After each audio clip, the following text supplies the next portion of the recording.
जी नमस्कार, स्वागत है आप सभी का टेक्स्ट बुक सुपर कोचिंग पर। शुरुआत करेंगे अपने आज के सेशन की। A very very very good afternoon to all of you.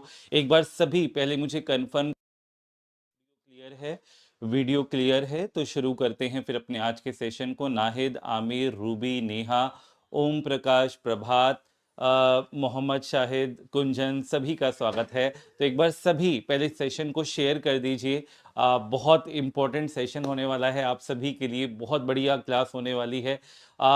एक संपूर्ण जो क्लास है आपके सीटेट एग्जाम के लिए और बाकी आप किसी भी एग्जाम की तैयारी कर रहे हो, एज यूजुअल आपके लिए सेशन हेल्पफुल रहेगा। चलिए शुरुआत करते हैं, स्टार्ट करते हैं। पहले एक बार कंफर्म करेंगे कि आपको मेरी ऑडियो क्लियर है, आवाज आ रही है, सब कुछ परफेक्ट है। तो शुरू करते हैं फिर सेशन को।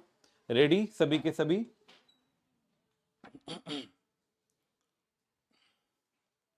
चलिए ओके, तो शुरुआत करते हैं, स्टार्ट करते हैं। तो बेटा, मैथ्स बाय हिमांशु सर ये टेलीग्राम चैनल है। अगर अभी तक आपने किसी ने ज्वाइन नहीं किया है तो आप सभी ज्वाइन कर लीजिए। यहीं पर आपको मेरी क्लासेस के सारे लिंक्स अवेलेबल हैं। अब शुरुआत करते हैं सेशन की, और उससे पहले मैं आप सभी को बता दूं, जी हाँ, अगर आप तैयारी कर रहे हैं यहाँ पर सी टेट के लिए, बी एस टेट के लिए, बी एस एस टेट के लिए, यानी कि जो बिहार का स्पेशल एजुकेटर का एग्जाम है, या बिहार एस्टेट के लिए, या डी ट्रिपल एस बी के लिए, आप किसी भी एग्जाम की तैयारी कर रहे हैं, ठीक है, ओके, सब कुछ ठीक है। तो इनका बेटा बेस्ट पेड कोर्स अवेलेबल है आप सभी के लिए, जिसमें आपके सारे सब्जेक्ट्स हैं और PDF, study notes, mock test सब कुछ अवेलेबल है। उसके लिए मैंने आपको ये नंबर प्रोवाइड किया हुआ है। इस नंबर पर आप कॉल और व्हाट्सएप मैसेज करके बैचेस से जुड़ सकते हैं। साथ ही साथ हिमांशु इस कोड का आप यूज करके मैक्सिमम डिस्काउंट भी ले सकते हैं, ठीक है। चलिए तो शुरुआत करते हैं, स्टार्ट करते हैं सेशन की। और पहला सवाल आज के सेशन का ये रहा आपके सामने। क्वेश्चन को ध्यान से पढ़िएगा, बताइए क्या आंसर आएगा। कहता है निम्नलिखित कथनों पर हमने विचार करना है। पहला कथन देखिए, सभी अभाज्य संख्याएं विषम संख्याएं होती हैं। पहली बात ये बोला है। दूसरी बात, एक अंक वाली केवल 5 अभाज्य संख्याएं हैं। तीसरा कहता है अभाज्य संख्या अपरिमित रूप से अनेक है। और चौथा आपसे कहता है अभाज्य संख्याओं के केवल 2 गुणनखंड होते हैं। तो उपरोक्त में से कौन से कथन सही हैं आपने वो बताना है। वो विकल्प कुछ इस तरीके से मौजूद है, ट्राई करिए, बताइए क्या आंसर आएगा, ठीक है। चलिए तो शुरू करते हैं, ठीक है।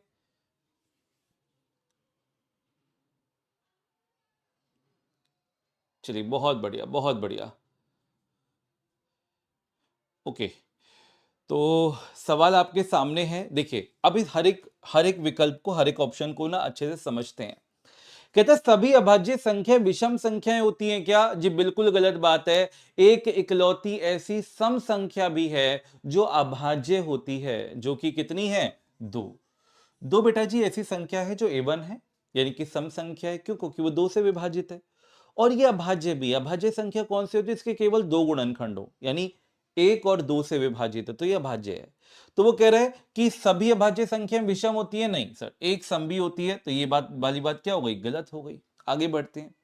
एक अंक वाली केवल 5 अभाज्य संख्याएं। अब जरा देखते हैं कितनी अभाज्य संख्याएं एक अंक वाली हैं। तो एक तो 2 हो गया, एक 3 आ जाएगा, एक 5 आ जाएगा, एक 7 आ जाएगा। तो कितनी मिली? सिर्फ 4 हैं।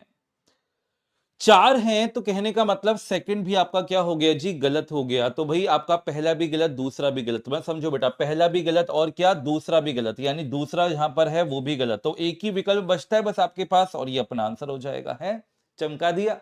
यानी पहला भी गलत, दूसरा भी गलत। तो जो पहला दूसरा जिस विकल्प में है वो हमने हटा दिए, बाकी जो बचा वो हमारा आंसर है। बस इनको भी समझ लेते हैं। कहता है अभाज्य संख्या अपरिमित रूप से अनेक होती है। जी हाँ, इनफाइनाइट प्राइम नंबर्स होते हैं, अपरिमित रूप से अनेक अभाज्य संख्याएं होती हैं। बिल्कुल सही बात है, इनफाइनाइट होती हैं। अगला, अभाज्य संख्याओं के केवल दो गुणनखंड होते हैं। जी हाँ, यही तो इसकी परिभाषा होती है, that prime numbers has only two factors. अभाज्य संख्याओं के केवल दो गुणनखंड होते हैं। तो भाई बिल्कुल सही बात है, तीसरा चौथा आपका बिल्कुल सही है। अगला सवाल, स्कूल की एनएसएस इकाई ने प्रत्येक जरूरतमंद बच्चे को 3/4 किलोग्राम चीनी देने का फैसला किया। एक प्रयोजक से उन्हें इस काम के लिए 28 1/2 किलोग्राम चीनी मिली। तो कितने बच्चों को यह चीनी बांटी जा सकती है? देखो, सवाल करिए, सवाल को बताइए क्या आंसर आएगा। और कुछ बातें मैं आप लोगों के साथ भी डिस्कस करना चाहता हूं। कल बिहार का टीजीटी का पेपर हुआ था, और अगर आप उस पेपर को उठाकर देखोगे तो जितना भी आपको पढ़ाया गया पेड के अंदर, इवन यूट्यूब के ऊपर, मतलब मैं आपको एग्जैक्ट सवाल उठा के दिखा दूंगा कि ये सवाल मैंने कराया था और एग्जैक्ट पेपर में आया है। तो जो बच्चे पढ़ रहे होंगे मुझसे लगातार, बिहार शिक्षक भर्ती की तैयारी कर रहे होंगे, वो अगर मेरे साथ हमेशा बने रहे हैं तो उन्होंने पेपर को डेफिनेटली डेफिनेटली फोड़ दिया होगा। ठीक है, तो मैं आप सभी से कहना चाहूंगा कि अगर आप रेगुलर स्टूडेंट हैं, रेगुलर फॉलो करते हैं, एक भी क्लास मिस नहीं करते, चाहे वो यूट्यूब हुआ चाहे वो पेड क्लास हुआ, तो आप मानकर चलिए ऐसा कोई सवाल नहीं है जिसको आप ना चमका सके परीक्षा के अंदर, है ना। चलिए अब आते हैं, भाई इस सवाल पर आते हैं। कहते हैं स्कूल की एनएसएस इकाई ने जरूरतमंद बच्चे को, है ना, प्रत्येक जरूरतमंद बच्चे को, प्रत्येक बच्चे को कितनी चीनी बांटी है जी? इतनी। और चीनी कुल बांटी कितनी गई है जी? इतनी। तो कह रहा है कितनी संख्या है जी बच्चों की। तो जब भी संख्या निकालनी होती है तो हम क्या करेंगे कि जो टोटल, जो कुल मात्रा जो बांटी जा रही है उसको भाग कर दूंगा मैं इससे। ठीक है, अब आते हैं जरा यहां पर 28 सही 1/2 किलोग्राम चीनी की हम बात करते हैं। तो देखिए अगर हम यहां पर बात करें तो इसको हम कैसे देखेंगे, 28 का 2 से गुणा करेंगे 56, और 56 में एक जोड़ेंगे कितना आएगा 57, यानी 57/2 किलोग्राम चीनी बांटी जा रही है। अब इसको मैं भाग करूंगा 3/4 से।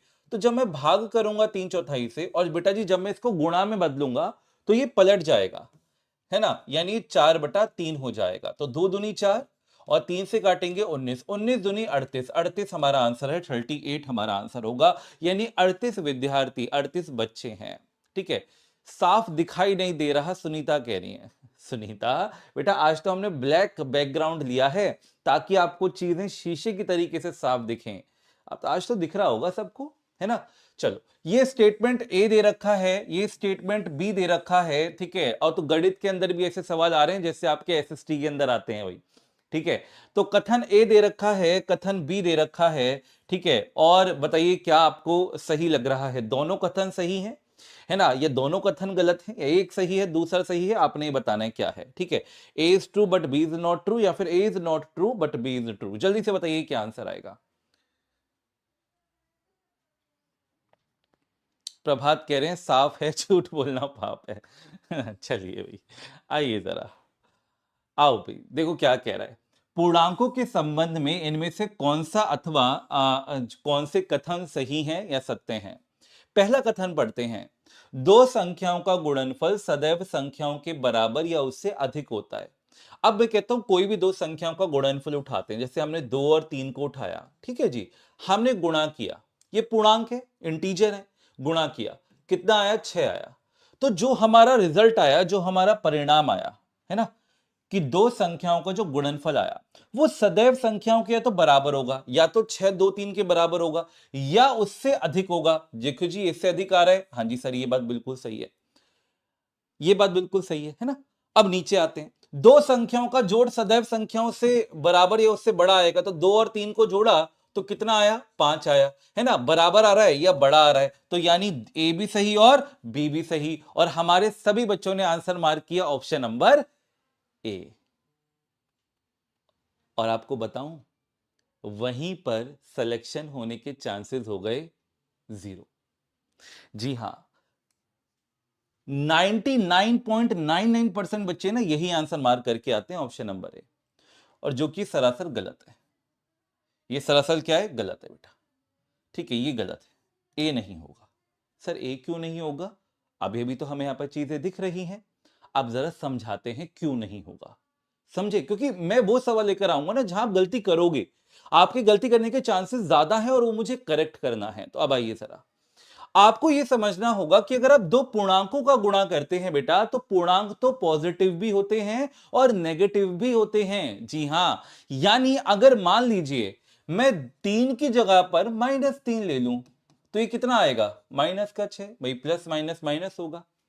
अब इस परिस्थिति में ये जो -6 आया, ये जो परिणाम आया, क्या ये -6 2 से बड़ा है? नहीं, ये तो नेगेटिव नंबर है, तो 2 से तो छोटा हुआ। तो ये बात क्या हो गई? सरासर गलत हो गई, सरासर गलत हो गई। यानी यहां पर यह बात गलत हो गई, यहां पर यह बात सही है।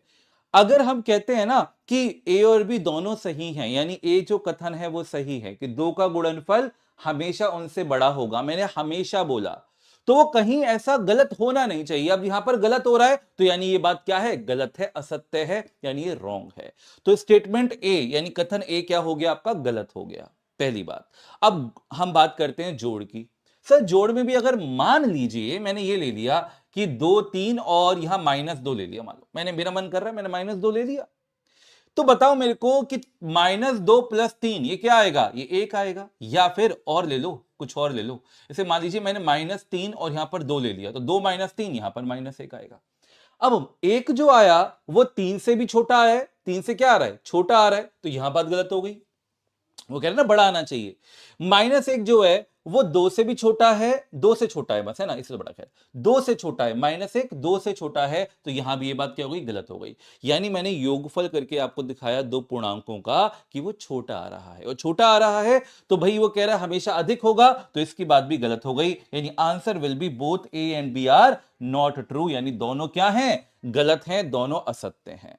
तो बी हमारा आंसर आएगा। अगला सवाल पढ़िए ध्यान से, बताइए क्या आंसर आएगा, चमकाइए जल्दी से हर एक बच्चा, बेटा बताइए क्या आंसर आएगा। 20 सेकंड का टाइमर सेट है, आंसर करिए। चलिए सभी के सभी, हाँ दोनों कथन गलत हैं बेटा, है ना। तो बहुत ध्यान से समझना होगा इन सवालों को, आसान होते हैं लेकिन थोड़ा सा बस समझना होगा हमें, है ना। ये प्लस करना माइनस करना ये आपको आना चाहिए, बहुत सिंपल सी चीजें हैं।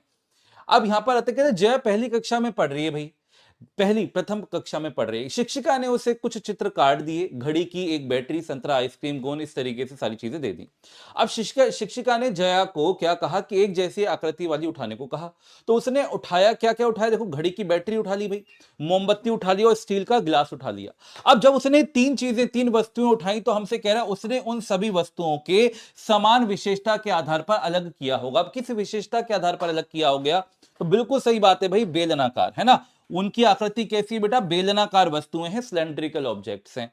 क्योंकि भाई हाइट के बारे में अपन को क्या पता, हमें तो बता नहीं रखा, भार के बारे में हमें क्या पता, वो तो जया छू कर देख रही है, फील कर रही है, हम तो फील नहीं कर पा रहे। और साथ सीधी सी बात है भाई, ये गोलाकार आकृति तो नहीं है, ये तो सिलेंड्रिकल शेप है, यानी कि option number B is the right answer. बढ़ते हैं अगले सवाल की तरफ। देखिए क्या कह रहा है, एक आयत जिसकी भुजाएं केवल प्राकृतिक संख्याओं में है का क्षेत्रफल 24 वर्ग सेंटीमीटर है, तो उसका परिमाप इनमें से क्या नहीं हो सकता। यह सवाल आपके सामने है, बताइए क्या आंसर आएगा।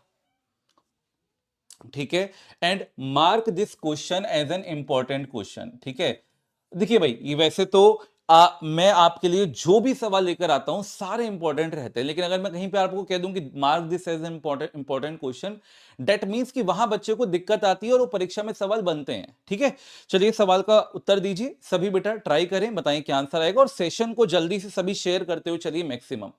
एक आयत जिसकी भुजाएं केवल प्राकृतिक संख्याएं हैं, उनका गुणनफल 24 वर्ग सेंटीमीटर है, तो आपको बताना है उसका परिमाप इनमें से क्या नहीं हो सकता, क्या इनका पेरीमीटर नहीं हो सकता। तो आप मुझे बताओ कि एरिया 24 बन रहा है। अच्छा एरिया अगर मैं बात करूं आयत का यानी रेक्टेंगल का, कैसे आता है, लंबाई चौड़ाई का गुणा करके आता है। उसने हमसे यह कहा कि केवल प्राकृतिक संख्याओं में है उसकी भुजाएं। प्राकृतिक संख्याएं कहां से शुरू होती हैं, 1 से और अनंत तक जाती हैं, तो 1 2 3 4 ऐसे होगा, तो ना तो डेसिमल में होगा ना वो फ्रैक्शन में होगा बेटा, है ना। हाँ, तो हम ये देखेंगे 24 कैसे बन सकता है, तो थोड़ा ना सीक्वेंस में चलेंगे। मान लीजिए अगर मैं लंबाई को 1 डाला तो 1 गुणा 24 24 देगा, जी हाँ। अगर मैंने इसको 2 डाला, सीक्वेंस में चल रहा हूं, अगर 2 डाला तो 2 गुणा 12 24 देगा, जी हाँ। फिर अगर मैंने 3 डाला तो 3 गुणा 8 24 देगा, जी हाँ।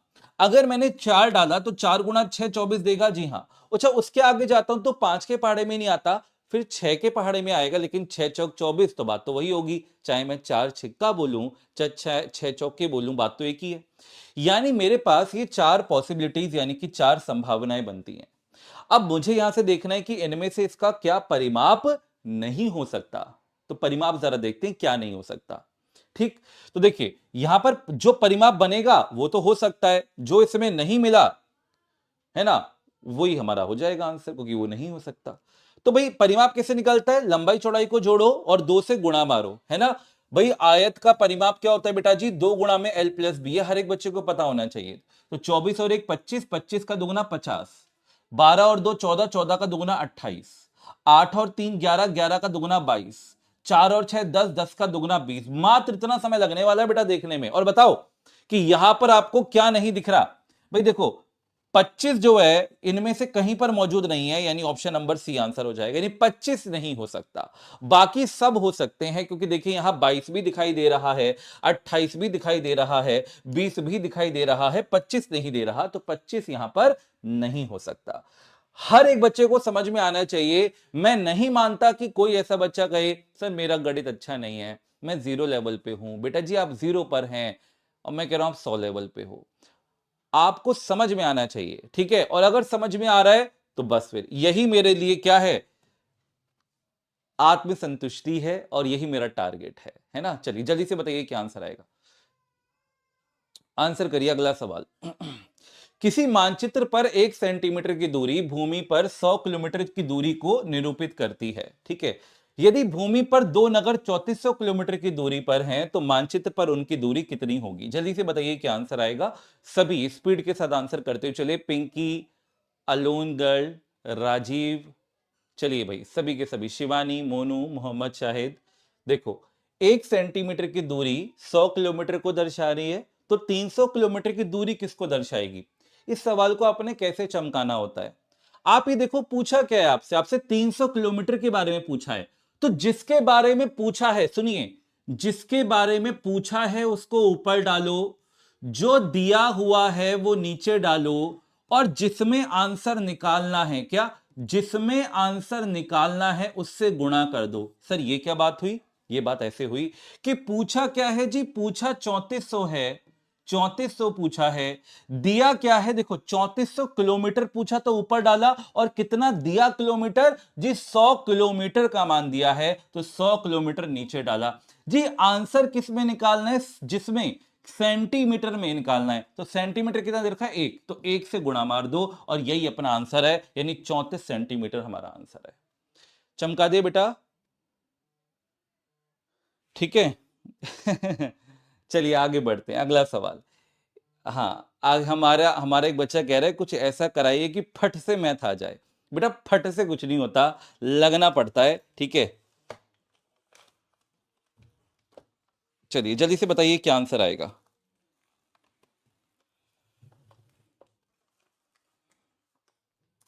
ठीक है, जादू बेटा नहीं होता, लेकिन हाँ हम आपको वो तरीके, वो बेहतरीन तरीके बताएंगे, और ये विश्वास दिलाते हैं कि अगर आप हमारे साथ रेगुलर बने हुए हैं तो आप चमका के आएंगे सवालों को, एक भी सवाल छोड़कर नहीं जाएंगे, आएंगे, ये वादा है बेटा, ये वादा है। ठीक है। हाँ हाँ हाँ, यही हो सकता है बेटा।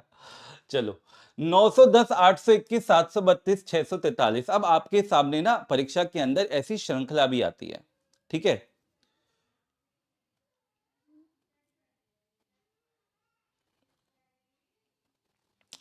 ठीक है, आपको सब कुछ क्लियर है क्या। यार बेटा यहां पर थोड़ा सा, हाँ अब ठीक है, अब ठीक है, अब ठीक है। थोड़ा सा मैं देख रहा था ब्लर ना हो रहा हो। हाँ तो देखो हम देखेंगे इनके बीच का अंतर कितना है, तो हमने देखा अंतर कितना है, 1 में से 0 गया 1, 2 में से 1 गया 1, अच्छा इससे काटेंगे ना, इसमें से ये बड़ा है, 10 में से 1 गया 9, और 10 में से 2 गया बेटा 8, और ये 8 में से 8 गया 0, नहीं 89 ये कम है। अब यहां पर हम देखते हैं क्या ये भी 89 कम है, अगर हुआ तो अपने को मजा आने वाला है ना। तो हम कहेंगे 11 में से 2 गया 9, और 11 में से 3 गया 8, हाँ जी 89 कम है ना, 89 कम है। अब ठीक हो गया होगा, अब ठीक हो गया होगा, बीच में बफरिंग हुई थी, I know that, I know that. चलिए अब यहां पर देखो 89 यहां पर भी कम हो रहा है, और यानी कि अगले वाला नंबर भी यहां पर 89 कम होगा। तो 13 में से अगर हम 9 को घटाएंगे तो 4 आ गया, 13 में 3 रह गया, 13 में से 8 को घटाएंगे तो 5 आ गया, और बेटा यहां भी 5, यानी 554। ऑप्शन नंबर ए हमारा राइट आंसर होगा। जितने भी बच्चे ए आंसर कर रहे हैं उन सभी का आंसर बिल्कुल सही है। अगला सवाल ध्यान से पढ़ेंगे। बच्चा क्या कर रहा है, देखो बच्चा बता रहा है आपको वैन हिले का एक बेहतरीन कंसेप्ट। बच्चा कह रहा है बच्चे, एक बच्चा वर्गों और आयतों में अंतर नहीं कर सकता, यानी उसको नहीं पता कि ये वर्ग है, उसको नहीं पता ये आयत है, ठीक है, और दोनों को एक ही श्रेणी में रख देता है, तो ज्यामितीय तर्क के वैन हिले सिद्धांत के अनुसार छात्र किस स्तर पर है। तो अभिग्रहितीय स्तर पर है, यानी एक्जियोमेटिक लेवल पर है, विश्लेषण स्तर पर है, यानी कि एनालिसिस लेवल पर है, ठीक है, निगमन स्तर पर है, यानी डिडक्शन लेवल पर है, या फिर विजुअलाइजेशन लेवल यानी कि दृश्यीकरण स्तर, या फिर हम कह सकते हैं चाक्षुषीकरण स्तर पर है। जल्दी से बताइए क्या आंसर आएगा। हाँ जी, विजुअलाइजेशन स्टेज पर कुछ ऑप्शन नंबर ए की तरफ जा रहे हैं। सारी चीजों को जरा समझ लेते हैं, ठीक है। देखो भाई, ये जो ए है ना बेटा, एक्सोमेटिक लेवल, अभिग्रहितीय स्तर, ये सबसे उच्च स्तर होता है। It is the highest level. तो ए की तरफ तो प्लीज ना जाएं। वो बेचारा वर्ग और आयत में फर्क नहीं कर पा रहा बेटा। एक्सोमेटिक लेवल होता है अलग, ऊपर सबसे हाईएस्ट लेवल, जहां बच्चा एक उच्च स्तर पे पहुंच जाता है। वो बच्चा नहीं रहता, वो गणितज्ञ बन जाता है, वो एक्सियोम्स देता है, पोस्टुलेट्स देता है, खुद थ्योरम्स बनाता है। तो ये सबसे हाईएस्ट स्टेज होती है, ठीक है। तो यहां जो आंसर मिलेगा वो आपको मिलेगा विजुअलाइजेशन लेवल, यानी कि दृश्यकरण स्तर। जब बच्चा देखता है इन दोनों आकृतियों को तो वो एक जैसा पाता है, उनको इनकी प्रॉपर्टीज के बारे में नहीं पता, गुणों के बारे में नहीं पता, इनके बीच में संबंध स्थापित नहीं कर सकता, इनको अलग नहीं कर सकता। उसको लगता है कि दोनों ये एक जैसी हैं, है ना। तो वो यहां पर विजुअलाइजेशन लेवल आएगा, यानी कि दृश्यकरण स्तर आएगा, सबसे प्रथम स्तर पर है, ठीक है, पहले पहले लेवल पर है बेटा वो। अगला सवाल देखिए क्या है आपके सामने, क्वेश्चन को पढ़िए। एनसीएफ 2005 से आपका सवाल है। किससे? एनसीएफ 2005 से। आपको बताना है, according to NCF which of the following premises reflects the vision of excellent mathematics education. यानी मान लीजिए अगर मैं आपको मैथ्स पढ़ा रहा हूं, तो एनसीएफ 2005 के अकॉर्डिंग हमारी ये जो मैथ्स की क्लास है, जो गणित की कक्षा है, यहां इसको हम उत्कृष्ट गणित की कक्षा किस तरीके से कह सकते हैं, मतलब किस किस विजन से कह सकते हैं, किस बात को ध्यान में रख के कह सकते हैं। ऑप्शन आपके सामने मौजूद है, बताइए क्या आंसर आएगा। ध्यान से पढ़िए, इंग्लिश मीडियम वाले भी, हिंदी माध्यम वाले भी। चलिए आंसर करें। पहला कथन है एक उच्च गुणवत्ता वाली गणित शिक्षा वह है जिसमें कोई भी छात्र अनुत्तीर्ण नहीं होता। अब मान लीजिए आपको मैं पढ़ा रहा हूं, सही है, और मैंने बोला ये सवाल अगर किसी का सही नहीं हुआ, ये सवाल सबका सही होना चाहिए वरना बहुत पिटाई करूंगा, बहुत आसान सवाल है। तो ऐसा होता है कि सारे सही दें ना, एक आधा निकल जाता है जो गलत देता है, जो रेगुलर नहीं आता सेशन में, फिर हम उसको समझाते हैं कि बेटा ऐसे नहीं, ऐसे होगा। तो वो समझता है और फिर वो आगे उस गलती को नहीं दोहराने की प्रयास करेगा, कोशिश करेगा। तो ये बात तो बिल्कुल गलत है कि अनुत्तीर्ण ही ना हो, है ना। अनुत्तीर्ण होता है, उसकी गलती को सुधारा जाएगा, तो ये बात गलत है। गणित शिक्षा को छात्रों को विभिन्न कैरियर विकल्प प्रदान करने चाहिए। यानी हम गणित को जब हम पढ़ा रहे हैं तो हमारा ये माइंडसेट होना चाहिए कि इस क्लास से मैं कईयों को अवसर, कैरियर ऑप्शन जो है वो प्रोवाइड कर सकूं। अच्छा जी, आगे बढ़ते हैं। सभी विद्यार्थी गणित सीख सकते हैं और यह कि सभी विद्यार्थियों को गणित सीखने की आवश्यकता है। तो अब मैं क्लास में आता हूं और मैं आपसे कहता हूं बेटा आप सभी के लिए गणित को मैं आसान बना दूंगा और आप सभी गणित को सीख सकते हैं। जब मैंने ये बात बोली ना तो बच्चा पहले से प्रोत्साहित हो गया। और एक क्लास का मोटिव ही ये होना चाहिए कि आप उसको ऐसे ना समझें कि भैया जो पीछे बच्चा बैठा है क्लास के अंदर उसमें अकल ही नहीं है, उसको कुछ समझ ही नहीं आएगा, जो आगे बच्चा बैठा है वो स्मार्ट बच्चा है, जो बीच में बैठा है वो मीडियोकर है। या मैं ऐसे कर दूं कि भैया ये वाले बच्चे अलग हो जाए जिनको कुछ समझ में नहीं आ रहा, तुमको मैं बाद में देखो, ऐसे नहीं होता। तो आप हर एक क्लास को, मतलब आपका टारगेट रहता है क्लास में हर एक बच्चे को मौजूद जो भी है, हर एक को चीजें समझ में आए, और मेरा भी यही टारगेट रहता है। तो यहां पर हम ऑप्शन नंबर सी की तरफ बिल्कुल जा सकते हैं, ठीक है। तो सी हमारा राइट आंसर होगा कि भाई सभी विद्यार्थी गणित सीख सकते हैं और यह है कि सभी विद्यार्थियों को गणित सीखने की आवश्यकता है। अगला सवाल जी, a teacher told her student to maintain a daily mathematics journal to note down the situations wherein they use mathematics in their daily life, the objective is to. मतलब मान लीजिए एक शिक्षक क्या करते हैं कि बच्चों को क्या कहते हैं, एक दैनिक गणित पत्रिका रखने को कहते हैं और उनसे कहते हैं कि जो भी आप डेज में, पूरे दिन में जो भी एक्टिविटी कर रहे हो जिसमें मैथ्स इंक्लूडेड है, जिसमें गणित सम्मिलित है, वो यहां पर नोट डाउन करो। तो जब वो एक गतिविधि देते हैं तो उनका गतिविधि देने का उद्देश्य क्या है आपको यह बताना है। जल्दी से बताइए क्या आंसर आएगा। ठीक, तो यहां पर बच्चे कह रहे हैं अगेन सी, यहां पर जलेबी हमारी कह रही हैं। बहुत बढ़िया बेटा, बहुत बढ़िया। आओ बेटा, आइए आइए आइए, देखिए जरा ऑप्शन नंबर सी की तरफ, सी की तरफ काफी बच्चे जा रहे हैं, तो बिल्कुल सही बात है। देखो, अगर शिक्षक यह कहता है कि जो भी आपकी दिनचर्या है, जो भी दिन में गतिविधियां हो रही हैं जिसमें गणित सम्मिलित है, उसको आप नोट डाउन करो, दैट मींस कि वो मैथ्स को बाहरी दुनिया से जोड़ने का प्रयास कराना चाहता है और बच्चों को ये बताना चाहता है कि गणित की जो महत्वता है वो कितनी ज्यादा है ना, कि गणित जो है उनके चारों ओर है। तो ये बात बिल्कुल सही है। Help students connect classroom mathematics to date the outside world, यानी कि ऑप्शन नंबर सी, छात्रों को कक्षा के गणित को बाहरी दुनिया से जोड़ने में मदद करता है। अगला सवाल बेटा कहता है कि इनमें से किस को डाइंस ब्लॉक से नहीं पढ़ाया जा सकता। चलिए जल्दी से बताइए क्या आंसर आएगा। ये हमने सवाल करा भी था। तो निम्नलिखित में से कौन सी अवधारणा डाइंस ब्लॉक का उपयोग करके नहीं सिखाई जा सकती है। अंक और स्थानीय मान यानी कि numbers and place value, probability, addition या फिर सब्ट्रैक्शन। तो यहां पर सभी का आंसर बिल्कुल सही होगा, संभावना यानी कि प्रायिकता। ठीक है, यानी कि प्रायिकता हम नहीं सिखा सकते। आपको मैंने पहले भी बताया है कि 4 बेसिक मैथमेटिकल ऑपरेशन ये तो आप बच्चे को सिखाते ही सिखाते हो, साथ ही साथ प्लेस वैल्यू यानी स्थानीय मान भी बच्चा यहां से सीखता है ना। तो ये सारी चीजें हम डाइंस ब्लॉक से सिखा सकते हैं, प्रोबेबिलिटी नहीं आएगा। आगे बढ़ते हैं, अगले सवाल की तरफ चलते हैं। देखिए बेटा क्या कह रहा है। कहता है visualisation and representation are important process to ensured in mathematics teaching at primary level because, यानी अगर हम यह चाहते हैं कि प्राथमिक स्तर, हम कह रहे हैं मतलब हम ये आपको बता रहे हैं कि प्राथमिक स्तर पर ना दो चीजें हैं। दो चीजें क्या हैं? एक तो है विजुअलाइजेशन और दूसरा है प्रतिनिधित्व, है ना। यानी विजुअलाइजेशन एंड रिप्रेजेंटेशन दो महत्वपूर्ण प्रक्रियाएं हैं जिन्हें सुनिश्चित किया जाना चाहिए। ऐसा क्यों है? ऐसा क्यों है? तो ऑप्शन आपके सामने है, बताइए क्या आंसर आएगा। सभी के सभी आंसर करिए।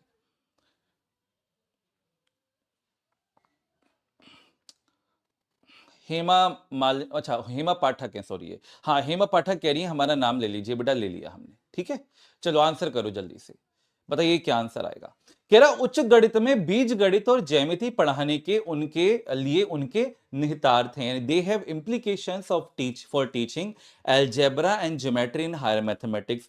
These are the only skills, these are the only ways they make the teachers work easy. देखिए भाई, पेडागोजी के अंदर यानी शिक्षण शास्त्र के अंदर अगर आप कोई विकल्प आपको लिमिट करता है, यानी वो आपको कहता है दिस इज द ओनली, यानी केवल, अगर आपके पास आता है तो ये नेगेटिव होते हैं। These are negative words. तो जहां पर ओनली लिखा है बेटा, यानी कि हिंदी में जहां पर केवल लिखा है या एकमात्र, क्या है? एकमात्र, है ना, एकमात्र लिखा है, तो ये तो सरासर क्या है? गलत है, दोनों गलत हैं। बी और सी तो हो ही नहीं सकता। ये बात बिल्कुल सही है, टीचर के वर्क को आसान बनाते हैं, लेकिन किसके लिए, क्या पढ़ाने के लिए? तो सबसे ज्यादा अगर हम बात करें तो अलजेब्रा और ज्योमेट्री। तो ऑप्शन नंबर ए आंसर आएगा, यानी कि जहां विजुअलाइजेशन की बात आए, जहां रिप्रेजेंटेशन की बात आए, हम टारगेट करते हैं अलजेब्रा एंड ज्योमेट्री को। तो यहां पर आंसर बनेगा ऑप्शन नंबर ए। ठीक है भाई, अगला सवाल ये रहा आपके सामने। कह रहा निम्नलिखित कथनों में से कौन सा पूर्ण संख्याओं के लिए सत्य नहीं है? बेटा आपने बताना है, पूर्ण संख्याओं के लिए सत्य नहीं है। जल्दी से बताइए क्या आंसर आएगा। चलिए आंसर करिए, ट्राई करिए, जल्दी से बताइए क्या आंसर आएगा। समय आप सभी के लिए ये रहा 20 सेकंड का, बेटा आंसर करें।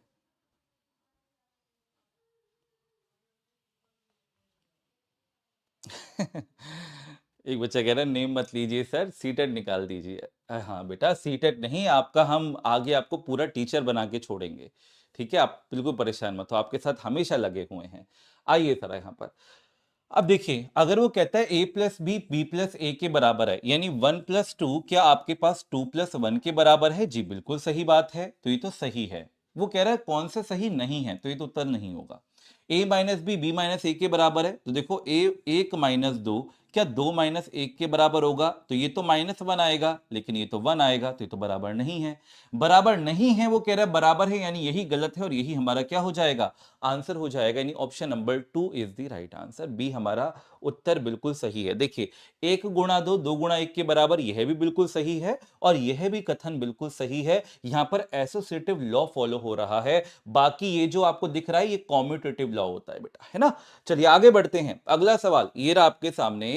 कहता है इनमें जो आपको भिन्न दिख रहे हैं, इनमें कौन से हमारे पास समभिन्न हैं, यानी कि लाइक फ्रैक्शंस हैं? जल्दी से उत्तर दीजिए, बताइए क्या आंसर आएगा। निम्न में से कौन से समभिन्न हैं, यानी कि लाइक फ्रैक्शंस हैं? आंसर करें। 2/3 और 3/2, 1/2 और 3/8, 3/4 और 3/7, या फिर 1/4 और 3/4। जल्दी से आंसर करें, बताएं क्या आंसर आएगा। सभी स्पीड के साथ। लाइक फ्रैक्शन सम भिन्न कौन से होते हैं? जिनका डिनोमिनेटर यानी जो हर है वो एक जैसा हो। बस हमें उस पर फोकस करना है। तो देखो 3 2, 2 8, 4 7, 4 4, यहां दिख रहा है 4 4 एक जैसा, तो बस ठोको और आगे बढ़ो। ऑप्शन नंबर 4 हमारा राइट आंसर है। अगला सवाल, निम्नलिखित में से कौन सी संख्या पूर्ण घन नहीं है? जल्दी से आंसर करिए। पूर्ण घन नहीं है, ध्यान से करिएगा, आराम से करिएगा, ठीक है। यहां थोड़ा गच्चा खा जाओगे, तो इसलिए कहता हूं हर एक ऑप्शन को चुनना है, हर एक ऑप्शन को देखना है आपने, एंड देन फिर आंसर करना है। निम्नलिखित में से कौन सी संख्याएं पूर्ण घन नहीं है? चलिए आंसर करें। अब देखो यहां पर हो जाता है बच्चों पे गलत, कोई दिक्कत की बात नहीं है। देखो बेसिकली ये सवाल समझाने का एक तरीका है, मतलब बताना चाह रहा हूं। देखो पहली बात क्वेश्चन में बोला रहा है कौन सी संख्याएं, संख्याएं मतलब कई सारी हैं, एक के अलावा और भी हैं। तो हम समझते हैं जरा, यहां पर 64 को अगर हम देखें तो वो तो 4 × 4 × 4 होता है, यानी ये तो आपका परफेक्ट क्यूब है। हाँ जी है। यहां पर देखें तो ये 9 × 9 × 9 × 9 होता है, तो ये भी पूर्ण घन है। लेकिन 243 की बात करें तो ये 3 को जब हम 5 बार गुणा करते हैं बेटा, तब जाके आता है। तो हमें तो 3 3 का जोड़ा चाहिए होता है ना, तो ये तो 5 मिल रहे हैं, यानी ये नहीं है। इसी तरीके से 81 की बात हम करते हैं तो 3 को 4 बार गुणा कर रहे हैं तब 81 मिल रहा है, लेकिन हमें तो 3 3 के जोड़े चाहिए होते हैं, यानी यह भी नहीं है। तो 3 और 4 बेटा दोनों अपना आंसर बनेगा, यानी 243 और 81 दोनों ही पूर्ण घन नहीं है। ठीक है, चलिए आगे बढ़ते हैं। अगला सवाल, मिनी मिनी क्या कर रही है? थक तो नहीं गए?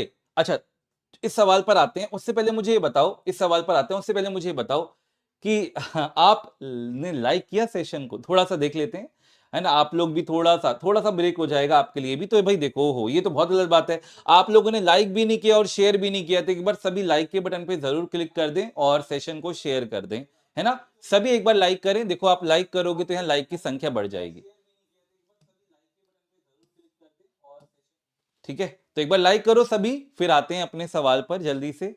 ठीक है, लाइक कर दीजिए सभी एक बार जल्दी से, और शेयर करिए बेटा मैक्सिमम सेशन को, अगर आपको सेशन पसंद आ रहा है। और देखो मैं चाहूंगा कि आप सभी तक इस सेशन को पहुंचाएं, क्योंकि बहुत इंपॉर्टेंट सेशंस हैं आप सभी के लिए, एग्जाम बहुत पास में है।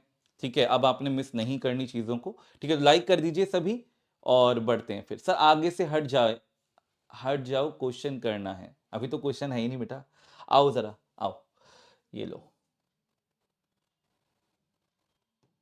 चलिए देखिए क्या कह रहा है। मिनी ने अपनी शिक्षिका को कहा, क्या कहा कि मैंने एक आयत बनाया है जिसकी प्रत्येक भुजा 4 सेंटीमीटर है।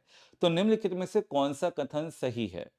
ठीक है, तो कथन आपके पास दे रखे हैं, जल्दी से बताइए क्या आंसर आएगा, आंसर करिए।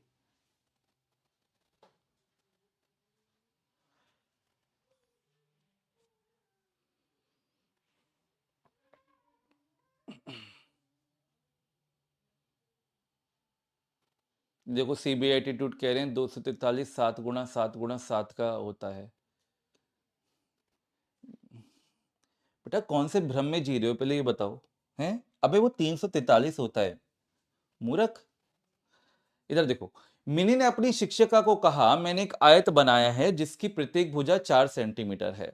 तो निम्नलिखित में से कौन सा कथन सही है, आपसे पूछा जा रहा है कौन सा सही है। तो पहली बात समझिए, एक आयत की सभी भुजाएं बराबर नहीं हो सकती, सभी वर्ग आयत होते हैं, सभी आयत वर्ग होते हैं, और एक वर्ग और एक आयत में कोई संबंध नहीं है।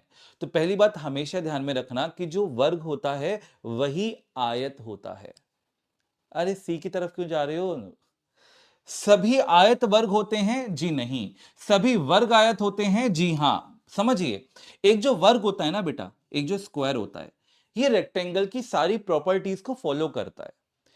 अगर मैं आपसे कहता हूं ना कि लंबाई और चौड़ाई ये अगर बराबर हो जाएं तो यही आपका वर्ग बन जाएगा। जी हां, square is a special type of rectangle, वर्ग एक विशिष्ट प्रकार का आयत है। तो यहां पर यह जो कथन है यह पूर्णतः सत्य है, यह गलत है। कह रहे आयत की सभी भुजाएं बराबर नहीं हो सकती, हो सकती है कब? जब वो वर्ग बन जाए। भाई वर्ग भी तो आयत ही है, तो हो सकती हैं, तो ये बात गलत है।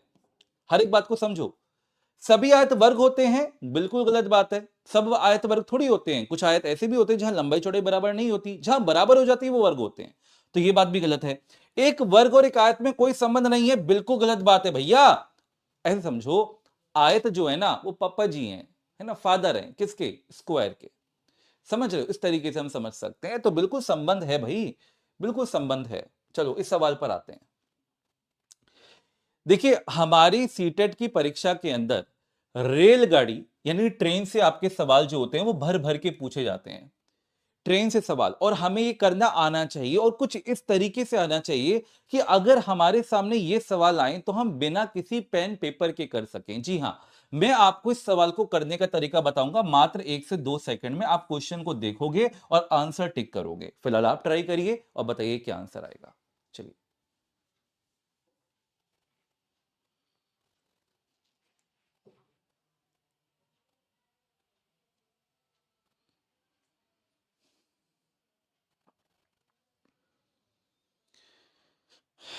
ओके ओके ओके, आइए जरा देखिए क्या कह रहा है आपसे।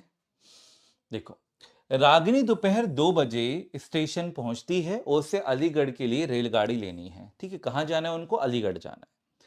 अब देखो जरा समझो, 2 बजे स्टेशन पर पहुंची है, दोपहर के 2 बज रहे हैं। और हमेशा बात ध्यान में रखना कि जब रेलगाड़ी के लिए समय दिया जाता है तो ये 24 घंटे का फॉर्मेट होता है। आपको दिख भी रहा होगा 24 घंटे का फॉर्मेट, क्योंकि 12 को क्रॉस कर गया है ना, 12 को क्रॉस करके it is the format for 24 घंटे, 24 आवर का फॉर्मेट है। तो बिना पेन पेपर के कैसे आंसर करेंगे जरा समझेंगे। तो निकलती है, उसे रेलगाड़ी के लिए सॉरी अलीगढ़ के लिए रेलगाड़ी लेनी है। 4 रेलगाड़ी हैं, रेलगाड़ी ए, रेलगाड़ी बी, रेलगाड़ी सी और रेलगाड़ी डी के छूटने का समय इतना इतना इतना और इतना है। तो उसे कौन सी रेलगाड़ी लेनी चाहिए ताकि उसे कम से कम समय के लिए इंतजार करना पड़े। कम से कम इंतजार करना है, रागिनी को इंतजार करना पसंद है नहीं। तो हम सिर्फ सिर्फ ये देखेंगे कि ये जो दोपहर के 2 बज रहे हैं और ये जो आपको टाइम दे रखा है, इनके बीच में गैप कहां कम से कम है। जहां ये गैप कम होगा, जो रेलगाड़ी पहले निकल रही होगी वही रेलगाड़ी रागिनी पकड़ लेगी और इंतजार कम करना पड़ेगा, है ना। तो अब मुझे बताओ कि दोपहर के 2 बज रहे हैं और ये 17 का मतलब क्या होता है, शाम के 5। 17 में से 12 घटा के देख लो, 5। तो ये शाम के 5, मोटा मोटा समझो, ये शाम के 5। और ये 4 है। अभी बताऊंगा, इस 4 के बारे में भी समझाऊंगा। 18 का मतलब 12 घटा दोगे तो 6:30, यानी मोटा मोटा शाम के 6 बज रहे हैं। यहां पर मोटा मोटा शाम के 7 बज रहे हैं। 19 में से 12 को निकाल दिया, सही है। अभी जो 4 आपको दिख रहा है ना, कई बच्चे सोचते हैं ये 4:32 शाम का है, नहीं, ये अगले दिन का, जी हां, ये सुबह का 4:32 है। क्यों, क्योंकि ये सारा जो टाइम आपको बता रखा है ये तो 24 घंटे के फॉर्मेट में है ना। तो कहने का मतलब ये अगले दिन का है 4:32। बड़े भैया, अगले दिन तक इंतजार थोड़ी करेगी वो, तो ये तो कतई भी आंसर नहीं होगा। अब मुझे बताओ, 2 से 5, 2 से 6 और 2 से 7 में कम समय इंतजार कहां करना पड़ेगा, यहां पर। यानी रेलगाड़ी ये पकड़ेगी तो कम से कम इंतजार करना पड़ेगा, यानी ऑप्शन नंबर ए अपना राइट आंसर होगा। 17:05। जी हां, ये रेलगाड़ी अगर रागिनी पकड़ लेगी तो अलीगढ़ बहुत पहले पहुंच जाएगी। अगला सवाल देखिए क्या कह रहा है।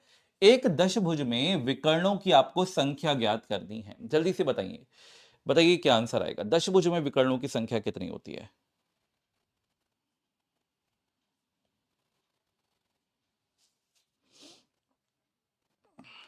ठीक है, आंसर करें।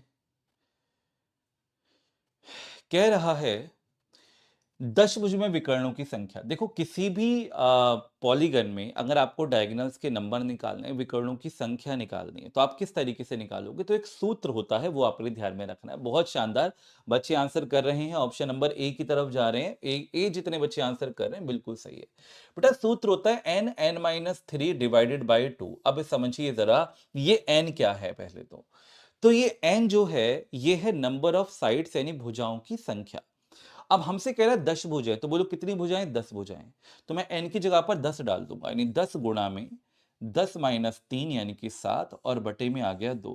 2×5 = 10 और 5×7 = 35, यानी 35 हमारा उत्तर हो जाएगा। Option number A is the right answer, 35। ठीक है, क्लियर, समझ में आया सभी को। नोट डाउन कर लेना इस फॉर्मूले को। ये सवाल आपको लग रहा होगा अरे ये हमारे में थोड़ी आएगा, ये तो पेपर 2 वालों के लिए है। तो ये सवाल पेपर 1 में उसने पूछा था। जी हाँ, इस सवाल पर आते हैं। खैर, उस कथन की पहचान कीजिए जो सत्य नहीं है। ठीक है, जो सत्य वचन नहीं है उसकी पहचान करिए। और सीटेट ये शुरुआत से देता हुआ आया है ऐसा सवाल। जल्दी से बताइए क्या आंसर आएगा, आंसर करें।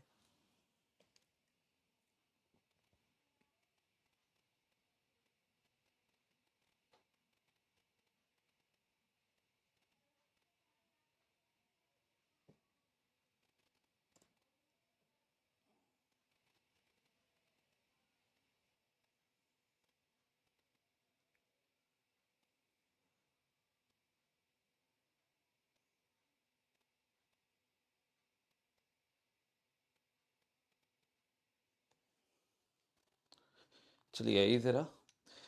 कहते हैं उस कथन की पहचान कीजिए जो सत्य नहीं है। पहली बात समझ लेते हैं। कहता है दो परिमेय संख्याओं के बीच अपरिमित रूप से अनेक परिमेय संख्याएं होती हैं। दो परिमेय संख्याओं के बीच में अपरिमित रूप से अनेक परिमेय संख्याएं होती हैं। जरा पहला विकल्प देखो और फिर आप अंतिम अंतिम विकल्प देखो, ऑप्शन नंबर डी। परिमेय संख्याओं का एक ऐसा युग्म है इस प्रकार होता है जिसके मध्य केवल एक ही परिमेय संख्या होती है।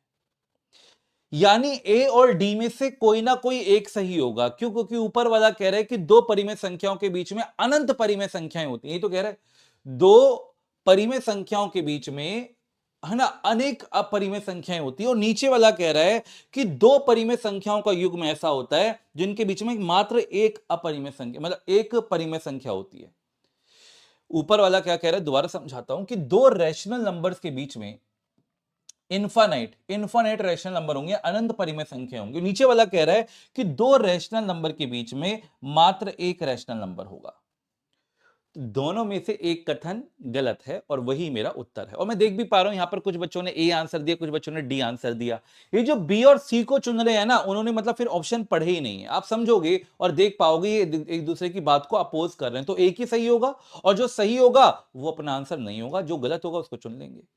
तो हमेशा बात ध्यान में रखिए कि दो परिमेय संख्याओं के बीच में अनंत परिमेय संख्याएं होती हैं। जी हां, अनंत परिमेय संख्याएं होती हैं।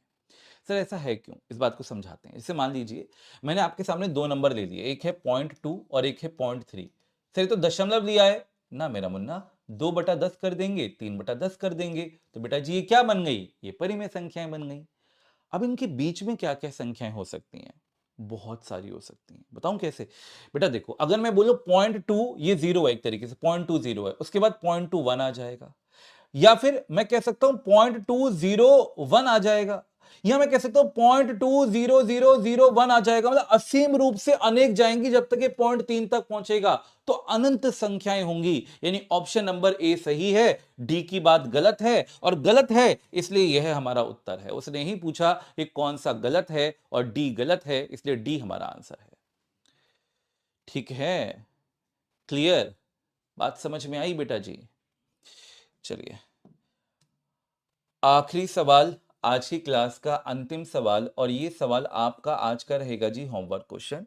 ठीक है, ये होमवर्क क्वेश्चन रहेगा और मैं चाहूंगा कि आप सभी जितने भी बच्चे हैं इस होमवर्क क्वेश्चन का आंसर जरूर और जरूर दें। ठीक है, तो ये आपका होमवर्क क्वेश्चन रहेगा, इसका आंसर आपको करना है। अच्छा, अब आपको सभी को एक मैं और खास यहां पर इंफॉर्मेशन दे देना चाहता हूं। उससे पहले भाई आप सभी एक बार जल्दी से लाइक कर दीजिए सेशन को। देखो मैंने भी लाइक कर दिया, तो एक बार सभी लाइक कर दो। एक बार चेक कर लेते हैं हमारे बच्चों ने कितना लाइक किया भाई सेशन को। हाँ, पसंद भी आया नहीं आया हमारे बच्चों को सेशन? तो मात्र 221 बच्चों को सेशन पसंद आया है। तो और सभी जितने ही बच्चे सेशन देख रहे हैं एक बार जल्दी से लाइक कर दीजिए, है ना। अच्छा, साथ ही साथ मैं आप सभी को एक खास सूचना दे दूं कि देखिए आप टेक्स्टबुक.com पर जब जाएंगे, ठीक है, तो आप जरा आप समझिएगा। जैसे मान लीजिए हमें सीटेट का बैच लेना है और उसकी फीस आपको दिखेगी यहाँ पर 999, मतलब फीस बढ़ गई है, फीस बढ़ गई है।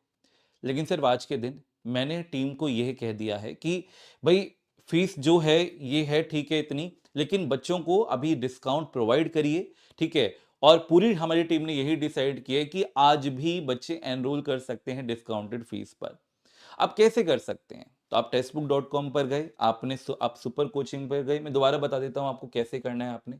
ठीक है, तो आप गए यहां पर, ठीक है बेटा, आप यहां पर जाएंगे सुपर कोचिंग पर। सुपर कोचिंग पर क्लिक करने के बाद में आप जाएंगे टीचिंग एग्जाम्स के सेक्शन पर, ठीक है।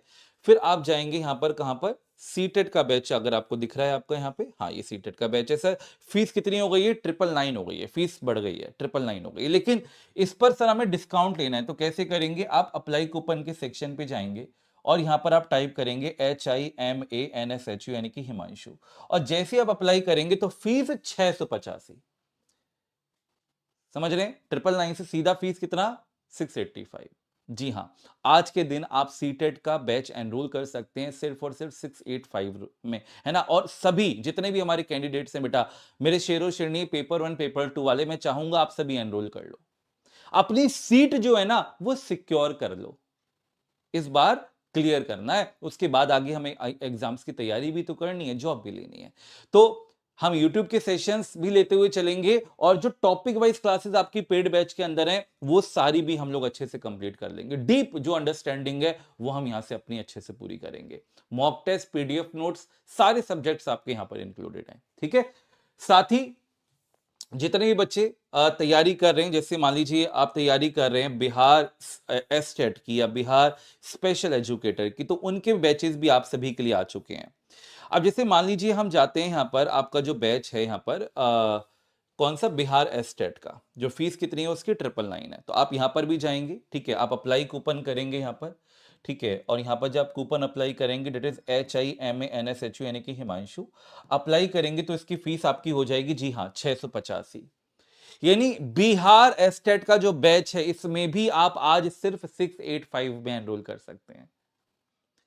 साथ ही साथ सर मुझे बिहार स्पेशल एजुकेटर के बैच में भी देखना है ना, उसके बारे में पता करना है, फिर से वही प्रोसेस रहेगा, टीचिंग एग्जाम्स के सेक्शन पे जाएंगे और बिहार स्पेशल एजुकेटर वाले आप जो है आपका जो बैच है वहां पर जाएंगे, ठीक है। नीचे स्क्रॉल करेंगे and you will get BS TET, है ना, BS टेट यानी बिहार स्पेशल एजुकेटर का, इसकी फीस आपको दिख रही है 2856। अब इसमें डिस्काउंट कैसे लेना है आपने, आप फिर से जाएंगे यहां पर अप्लाई कूपन के सेक्शन पर जाएंगे और देखिए फीस है आपकी 2856, लेकिन जब आप हिमांशु कोड आप अप्लाई करेंगे तो फीस आपकी हो जाएगी मात्र 1370। जी हां, 50% से भी ज्यादा का आपको आज के दिन डिस्काउंट प्रोवाइड किया जा रहा है। तो आप जाइए, एनरोल करिए, अपनी तैयारी को बेहतरीन बनाइए। मिलते हैं आप लोगों से आज शाम को 5:30 बजे, और कल, जी हाँ बिल्कुल, क्लास होगी 12 बजे। कल क्लास नहीं हो पाई थी, कल लेकिन क्लास होगी ड्यू टू अब बिहार का बेटा एनालिसिस चल रहा था पेपर का, तो इसलिए क्लास नहीं हो पाई थी। और चलिए फिर मिलते हैं आप लोगों से कल की क्लास में, तब तक के लिए आज शाम को 5:30 बजे भी मिलेंगे। तब तक के लिए जय हिंद, जय भारत, नमस्कार। आप सभी का दिन बहुत बहुत शुभ हो।